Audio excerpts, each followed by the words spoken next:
I think it's not what rugby league looks like where we are now. It's what it could be looking like if we do well, hopefully, when we do this podcast next Monday, um, because there is an opportunity for the sport going into the new grading era, to have the perception on the outside as being a little bit different. It's possible that Catalan could win the grand final, and it did make huge shockwaves when they won the Challenge Cup. What we forget too readily is that the opportunity to play at the Camp Nou in Barcelona in front of a competition record crowd came on the back of winning the Challenge Cup. It wasn't that we perceived it to be, a major historical event for the sport. It was the fact that people that don't normally look at the sport said, "Oh, there must be something in this." If they've won this big, shiny, prestigious, historic silver trophy, then we need to perhaps get them in our backyard. So there's that potential there. I gather from speaking to somebody in the south of France this morning that anything up to 5 planes have already been chartered, and it will be a bigger presence than it was a couple of years ago, which again is to the credit of the French fans, because if we were being asked to fly to Barcelona at 6 days' notice to cover a grand final, I genuinely don't know how many of us would be going in the opposite direction. And they're promising to make a lot of noise and colour. And I think last time they came, we interviewed them by the statue outside the ground, and they were just making a huge amount of noise at sort of 3:00, 3 hours before kickoff, and we're just there to really enjoy the occasion and celebrate Catalonia. So I think that on the one hand is really interesting, which is not to in any way disrespect the likelihood of Wigan going into that as favourites, but there could be a 5th name on the cup, and we've been talking about it for sort of long enough, and that may well have happened by this time next week. The other thing, of course, is Toulouse will have played London by then. We'll know who is replacing Wakefield in Super League as we move into the grading era. And you would think that both of those clubs, without the prospect of instant relegation, which happened to Toulouse last season, and obviously London never been fully resourced when they've been in Super League. That may change, because if you do have investors that are interested, and I think we already know again that the other stories coming out of the south of France is Toulouse are going to be heavily financed if they manage to go up by a new consortium of people. If it's not solely about what happens on the field, then there's more chance of businesses coming in and backing them. So again, to the outside, having a team that is not in the traditional M62 area offers up some marketing responsibility, so opportunities. And I went back to what IMG said when we were first introduced to them, which seems like a long time ago, as not a lot has happened since.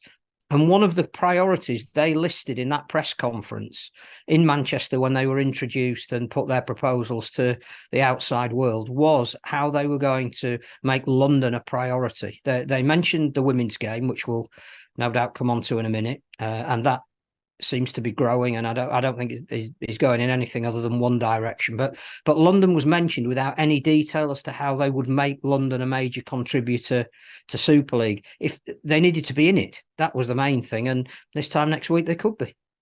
So exciting! I just saw your tweet you sent earlier about Toulouse existing since 1937. Not a lot happened in French rugby league around that time, I don't think. And London since 1980. I was also established in 1980. So am I some kind of newcomer to rugby league? Should I be cast asunder? Is that how it works? Yeah, you should be called an expansionist in the world of broadcasting. Yes, absolutely. A young pup. No, I think the point I was making was that we have this perennial debate amongst ourselves. We divide ourselves with whether we're supposedly traditionalists or expansionists. And actually, at the same time, we talk about the family of rugby league. Well, Toulouse have been in the family of rugby league ever since rugby league was founded in France. I think the first games were played in 1934, and in 1937 Toulouse were founded. And but for the interventions of the Second World War, which we've spoken about before on many an occasion, that could be the preeminent sport in that part of France. So they've as much right to be deemed traditionalists as any club.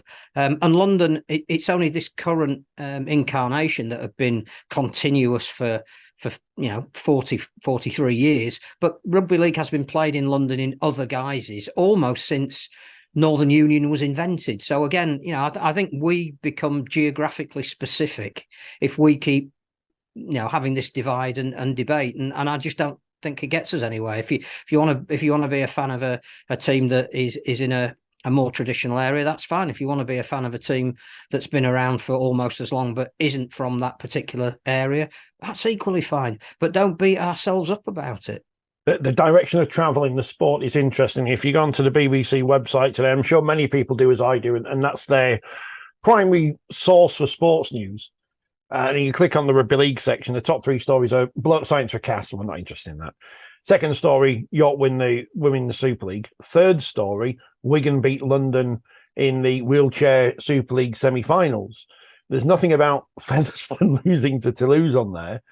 Why that is, I don't know. But if that doesn't explain to people the way things are going in how sport is reported and what is reported in sport, well, I don't know why I'm saying this, because people who listen to this podcast already know the way things are going because we follow it as well.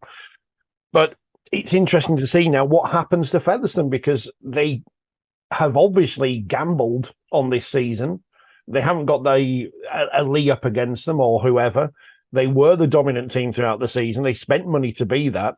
But when it came to the final game, and this is under successive coaches now and different players, I mean, we'll go back to York in a bit, but they can't win the big games to get them into Super League. And as much as people want to say, IMG are pulling up the drawbridge or whatever, well, hang on, this is 4 or 5 years now, or not quite 4 or 5 years, but they've had chances over the last few years to get into Super League on their own steam and haven't managed to do it. This was their best chance, I think, because to finish 12 points clear, they were the Lee or the Toronto this time around. This was their opportunity. And whilst they it would have been interesting to see them play Toulouse, who have stayed full-time as well and finished second. The fact that they've gone out to an ostensibly part-time team in London, who admittedly recruited heavily and in quality fashion when the French season finished. We're looking at a team that finished 5th, and you all know that teams that finish 5th can't possibly win grand finals. It never happens.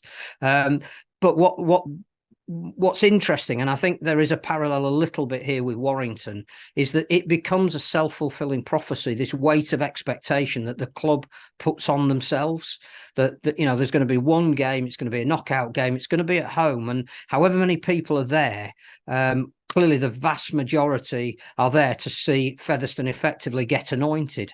So when that doesn't happen, or when at half-time they're behind, there's a huge amount of pressure, and it doesn't really matter who the coach is or who the players are. It's how do you deal with something like that? And I remember Brian Noble talking about this a lot when he was at Toronto, that it's fine going through a season beating anyone and everyone by virtually any amount you'd like to on any given day. It really doesn't prepare you for the games that actually matter. So what have Featherstone lost this year? They lost a cup tie at home to Halifax.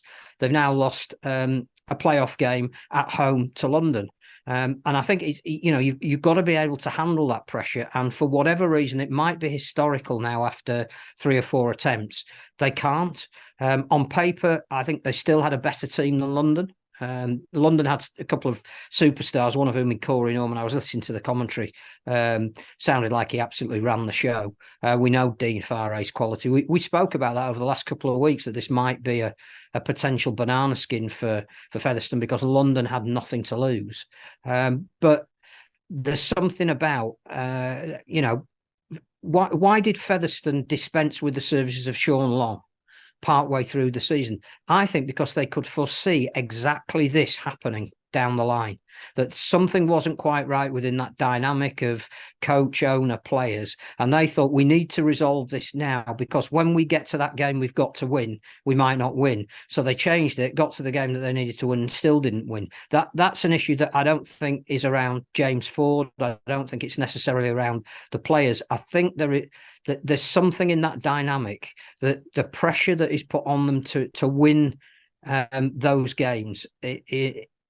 It's very, very hard for the club as a whole to come to terms with what they need to do. I suspect, and again, this may well be speaking out of turn, or it may well possibly be that events will supersede us when this podcast actually hits the light of day. But I think they have been borrowing for a little while against getting into Super League, and enhanced corporate sponsorship, enhanced money from the centre of the sport, more money from television, because obviously clearly some of their games would have been on Sky. And I think that some of the players that they bought, not just this year, but perhaps over the past 2 years, some of the debt that they've accumulated has been on the promise of getting into Super League. And again, that creates the most enormous pressure. And as a bystander, it would be interesting to see how that goes. I have a feeling that if they go part-time on the back of this, then their challenge for Super League in the foreseeable future under a grading system may well end. I need to update the floodlights, which everyone says at every point, but just to wind up Featherstone fans. And interesting to see how other clubs in that division took it, or on social media, because we saw Featherstone throughout the year and have done this for years, wind up other teams. And Sheffield, I think, the first to stick the boot in last night. I think if you give it, you've got to take it, and they're getting their medicine this morning. But I also think that's part of the problem, that if you set yourself up for a fall, when you do, it's from further up and harder. And I believe Dan Fowler does the Sheffield feed. If it is him, I have nothing but admiration for what he puts out during a game. I think it's hilarious. It just the right tone. It's humorous and serious at the same time. It gives you the information you need, but it also gives you a laugh. And if he's been behind that, then as I say, Featherstone will get what they deserve, because they set themselves up to be in Super League, and they haven't achieved it. In fact, they haven't got to the final hurdle. When Steve Mascord listens to this, which no doubt he will later, that's the line he's going to pick out. Featherstone will get what they deserve, says Phil Kaplan, editor of 4020 magazine.